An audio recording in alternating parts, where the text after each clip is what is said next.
বঙ্গোপসাগরে নিম্নচাপের প্রভাবে ভারী বৃষ্টি ও ঝড়ের কবলে ভারতের বিভিন্ন রাজ্য দেখা দিয়েছে বন্যার শঙ্কাও। মহারাষ্ট্রে জারি রয়েছে লাল সতর্কতা। রাজ্যটিতে এ পর্যন্ত 10 জনের প্রাণহানির খবর পাওয়া গেছে। উত্তরবঙ্গেও প্রাকৃতিক বিপর্যয় বাড়ার পূর্বাভাস দেওয়া হয়েছে।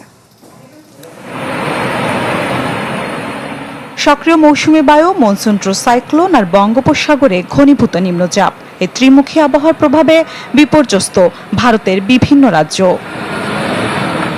কলকাতা সহ উত্তর ও দক্ষিণবঙ্গে রোববার রাত থেকে শুরু হয়েছে অবিরাম বর্ষণ। বৃষ্টির জেরে কলকাতার বেশ কিছু নিচু এলাকা পানিবন্দী হয়ে পড়েছে, দেখা দিয়েছে বন্যার আশঙ্কা।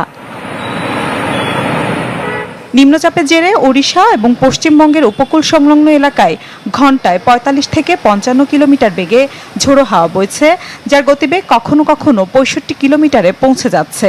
মঙ্গলবার পর্যন্ত মৎস্যজীবীদের সমুদ্র যেতে কঠোরভাবে নিষেধ করা হয়েছে। হাওড়া, হুগলি, দক্ষিণ 24 পরগনা, পুরুলিয়া এবং বাঁকুড়াতে ভারী বৃষ্টির পূর্বাভাস দিয়েছে আবহাওয়া দপ্তর। পূর্ব, পশ্চিম মেদিনীপুর এবং ঝাড়গ্রামে জারি হয়েছে কমলা সতর্কতা। নগদ নিয়ে এলো হার না মানা হার অফার। সর্বনিম্ন 10,000 টাকা রেমিটেন্স নগদে পাঠালে থাকছে স্বর্ণের হার জেতার সুযোগ।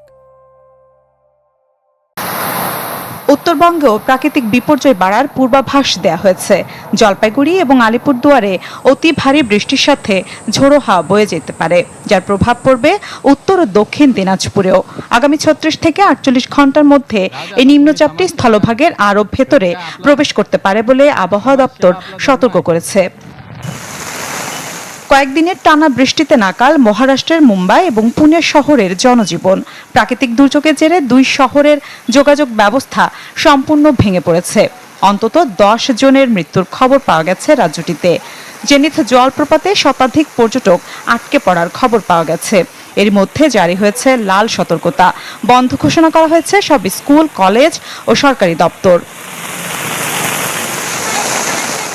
এদিকে গেল 1 সপ্তাহ ধরে গুজরাট, মহারাষ্ট্র, ওড়িশা, ছত্তিশগড়, মধ্যপ্রদেশ এবং আন্দামান ও নিকোবর দ্বীপপুঞ্জে স্বাভাবিকের তুলনায় অনেক বেশি বৃষ্টিপাত রেকর্ড করা হয়েছে, যা আগামী কয়েকদিনে আরও বাড়ার আশঙ্কা রয়েছে।